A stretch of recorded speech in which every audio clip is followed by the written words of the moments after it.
তরি ফুলিতেছে জল, ভুলিতেছে মাঝি পথ, ছিড়িয়াছে পাল, কে ধরিবে হাল, আছে কার হিম্মত? যার হিম্মত ছিল, আজকে আমরা তারই জন্মদিন উদযাপন করছি, নেতাজি সুভাষচন্দ্র বসু। আমি ডেকে নেব নবম শ্রেণীর ছাত্রী সম্পূর্ণ মাহাতোকে বীর সুভাষ কবিতাটি আমাদের সামনে আবৃত্তি করার জন্য। একটা জোরে হাততালি দিয়ে আমরা ওকে মঞ্চে স্বাগত জানাবো। নমস্কার, আমি সম্পূর্ণা মাহাতো নবম শ্রেণীর বিভাগ ক্ষয়ের ছাত্রী।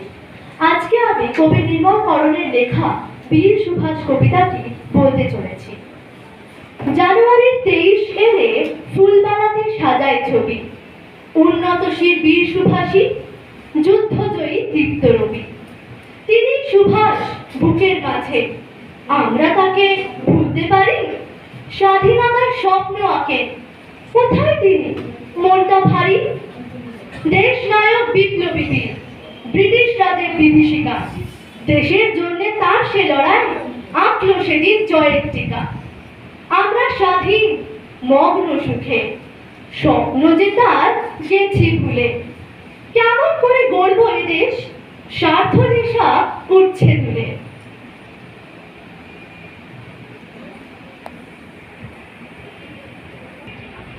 মিথ্যেরাজ দাপিয়ে বেড়ায়, ন্যায় আদর্শ বড্ড ফিকে, সত্য ত্যাগের পথ খুঁজতে তাকিয়ে থাকি তারই দিকে। ধন্যবাদ।